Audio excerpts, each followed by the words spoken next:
So now we're gonna start the vascular neoplasm of benign. So let's start it. Bismillahirrahmanirrahim. In this, we will study two vascular neoplasms that are hemangioma and lymphangioma. So what is actually hemangioma? It is a rapid proliferation or small vascular channels, mostly in children or with a varying clinical course. Okay, means what happened, there's actually the large amount of proliferation or small vascular channels, means there is a proliferation of the blood vessels, okay, that mostly occur in children either or and have a clinical course, have a changing or have a variety of clinical course. Now moving towards to lymphangioma, which is very important. Lymphangiomas are benign hematomatous tumors of lymphatic vessels. So first of all, it is benign. Second, it is the hematomatous. What is hematomatous? It is basically the abnormal growth of the tissue, but in their normal location, as compared when you compare it with teratoma. The teratoma is also an abnormal growth but in an abnormal location, okay, and this is the tumor of the lymphatic vessels. How the hemangioma is presented? Actually, hemangioma clinical features mostly occur in kids, more dominant in females, and has the oral lesions like on lips, tongue, cheek, and palate. Isolated lesions are also present.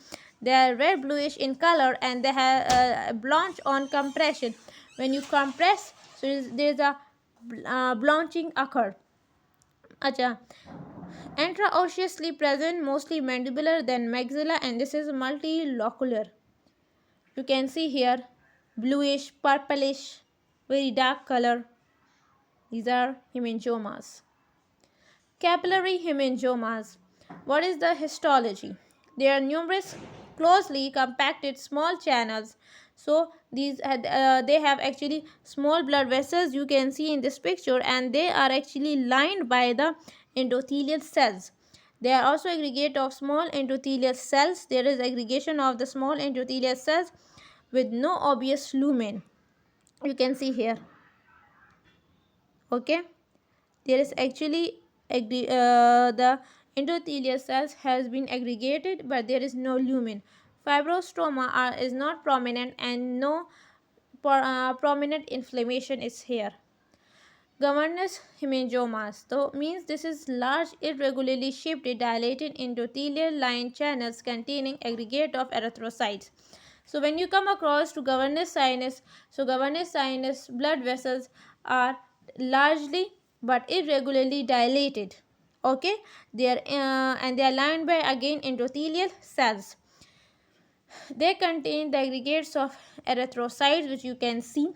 They are separated by the they are actually are separated by the mature fibrostroma. In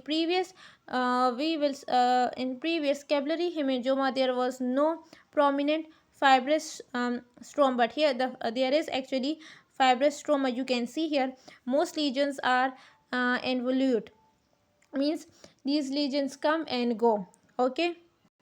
Otherwise, sclerotherapy with 95% of ethanol and removal, means first of all what you do, you actually basically shrink these blood vessels either with ethanol 95% and then you removed it. What is Storch Wegener syndrome? You should remember a triad for this. These are hemangiomas of face. Port vein stains appear on the face, you can see here, okay. Eye abnormality and vascular proliferation of the brain, and basically the hemangiomas of the face means port vein stains, eye abnormality, you have glaucoma like, and then vascular proliferation of the brain, you have actually leptomeningeal angioma.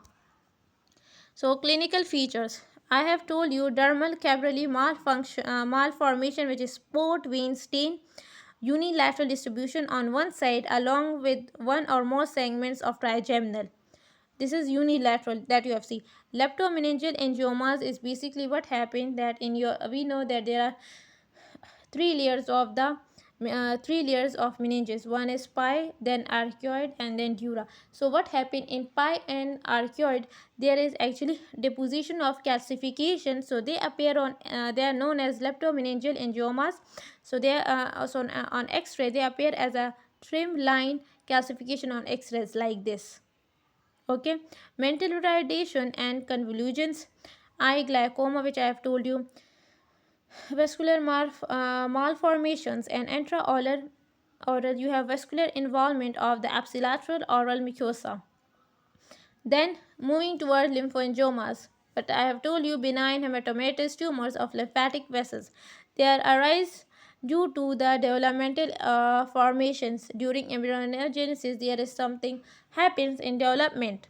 Okay, so they arise from the sequestration of lymphatic tissue. So what happened? There is actually lymphatic vessels accumulation due to the failure of the lymphatic sac that actually connect with the venous system. Okay, so they do not communicate with the rest of the lymphatic vessels. This is congenital or might be acquired. Congenital lymphangiomas are basically associated with the chromosome malformations, can also occur in isolation. In acquired, it is either due to some trauma, inflammation, and lymphatic obstruction. Then cause. What is the cause?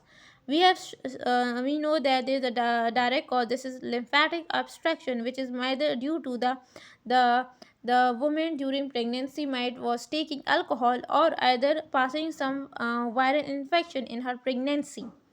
Cystic lymphangiomas occur in first two trimesters. Very important genetic abnormalities such as Noon syndrome. Noon syndrome, the patient represent with the facial with the unusual facial features, like the patient has wide eye distance.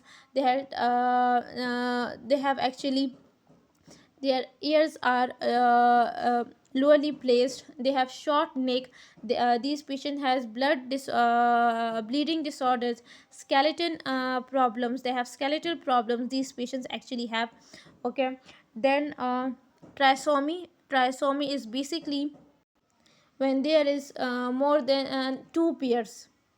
Okay, aneuploidy is basically what happened here, because normally we have 45 or 46. This patient has 47 number of chromosomes, or rather 45, such as Down or Turner syndrome, which is found in 40% of cases in cystic hygroma.